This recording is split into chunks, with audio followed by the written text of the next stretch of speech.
अस्सलाम वालेकुम नाजरीन, आप देख रहे हैं टॉप 10 किंग। आज हम बात कर रहे हैं मज़दूरों के आलमी दिन के हवाले से और आपको बताने जा रहे हैं वो हक़ाइक़ जो इस दिन के साथ मंसूब है और हम में अक्सरियत यकम मई यानी मज़दूर डे की हकीकत से नावाकिफ़ है। लेकिन वीडियो शुरू करने से पहले आपसे गुजारिश है कि वीडियो को लाइक करके चैनल को ज़रूर सब्सक्राइब कर लीजिए और बेल आइकन पर क्लिक कर दीजिए। योम मई मज़दूर का आलमी दिन या लेबर डे हम क्यों मनाते हैं और इसकी क्या हकीकत है? तो जनाब, होता ये था कि मगरबी ममालिक में मज़दूर की ज़िंदगी एक जानवर की तरह थी और उनसे जानवरों की तरह काम लिया जाता था। और वही मगरबी अक़वाम जो आज ह्यूमन राइट्स का राग अलापते नहीं थकते, गरीब आवाम को बिल्कुल ऐसे सवारी के लिए इस्तेमाल करते थे जिस तरह जानवरों और मवेशियों पर सवारी की जाती है। और दिन में 16-16 घंटे मज़दूर काम करते थे।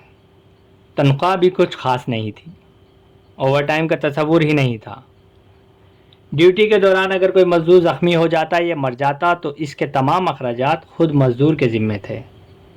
फैक्ट्री या मिल्क की तरफ से ऐसा कोई कानून नहीं था कि मज़दूरों को ज़ख्मी होने की सूरत में इसका इलाज करवाया जाता। मज़दूर की मुलाजिमत का फ़ैसला मालिक की सवाबदीद पर होता था। वो जिसको चाहता मुलाजिमत पर रखता और जिसको चाहता मुलाजमत से हटा देता था। हफ्ते में 7 दिन काम करना पड़ता था, छुट्टी का कोई तस्वुर नहीं था। इन तमाम मसाइल को हल करने के लिए अमेरिका और यूरोप में मज़दूरों ने मुख्तलिफ़ तहरीकें चलाईं। 1884 में federation of organised traders and labour unions ने अपना एक इजलास मुनक्किद किया जिसमें इन्होंने एक करारदाद पेश की। करारदाद में कुछ मुतालबे रखे गए जिनमें सबसे अहम मुतालबा ये था कि मज़दूरों के औकात कार को 16 घंटों से कम करके 8 घंटे किया जाए। मज़दूरों का कहना था कि 8 घंटे काम के लिए, 8 घंटे आराम के लिए और 8 घंटे हमारी मर्ज़ी के। ये मुतालबा 1 मई से लागू करने की तजवीज़ पेश की गई। इस दिन अमेरिका के मेहनत कशों ने मुकम्मल हड़ताल की। 3 मई को इस सिलसिले में शिकागो में मुनक्किद मज़दूरों के एहतजाजी जलसे पर हमला हुआ जिसमें 4 मज़दूर हलाक हुए। इस बर्बरियत के ख़िलाफ़ मेहनत कश एहतजाजी मुजाहरे के लिए है मार्केट स्क्वायर में जमा हुए। पुलिस ने मुजाहरा रोकने के लिए मेहनत कशों पर तशद्दुद किया। इसी दौरान बम धमाके में एक पुलिस अफसर हलाक हुआ तो पुलिस ने मुजाहिरीन पर गोलियों की बौछार कर दी, जिसके नतीजे में बेशुमार मज़दूर हलाक हुए और दर्जनों की तादाद में ज़ख्मी। इस मौके पर सरमायादारों ने मज़दूर रहनुमाओं को गिरफ्तार करके फांसियां दी। इनमें Albert Parson, August Spies, Adolph Fischer और जॉर्ज एंजल शामिल थे। इनको 11 नवंबर 1887 को फांसी दे दी गई, जिसमें से लुइस लिंग ने जेल में खुदकुशी कर ली और बाकी तीनों को 1893 में माफ़ी देकर रिहा कर दिया गया। हालांकि इनके खिलाफ कोई सबूत नहीं था कि वो इस वाक़ये में मुलव्विस हैं।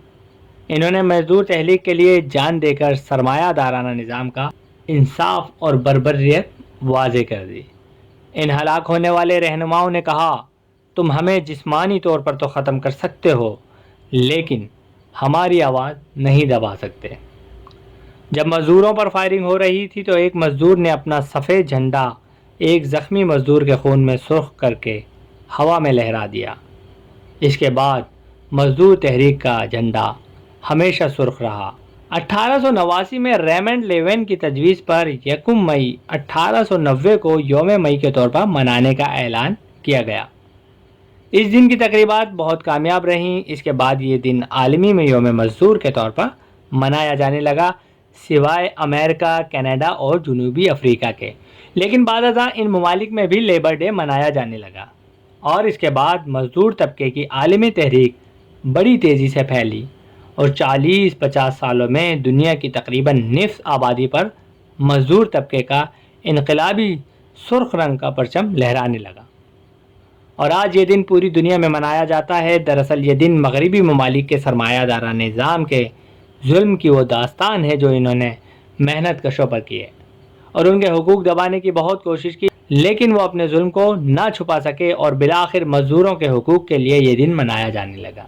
लिहाजा यहाँ हमें मानना पड़ेगा کہ اسلام ایک مکمل ضابطۂ حیات ہے، اور اس ضابطۂ حیات میں تو اس حد تک حکم دیا گیا ہے کہ مزدور کو مزدوری اس کے پسینہ خشک ہونے سے پہلے دے دی جائے۔ یعنی ہیومن رائٹس کی اعلیٰ ترین مثال ہمیں اس دین میں ملتی ہے، لیکن ضرورت صرف اس بات کی ہے کہ ان احکامات کو ہم اپنی زندگیوں میں شامل کریں تو ہم دنیا کی مثالی قوم بن سکتے ہیں۔ ناظرین، اگر یہ ویڈیو آپ کو پسند آئی ہے تو اسے لائک کیجئے اور شیئر کیجئے۔ شکریہ۔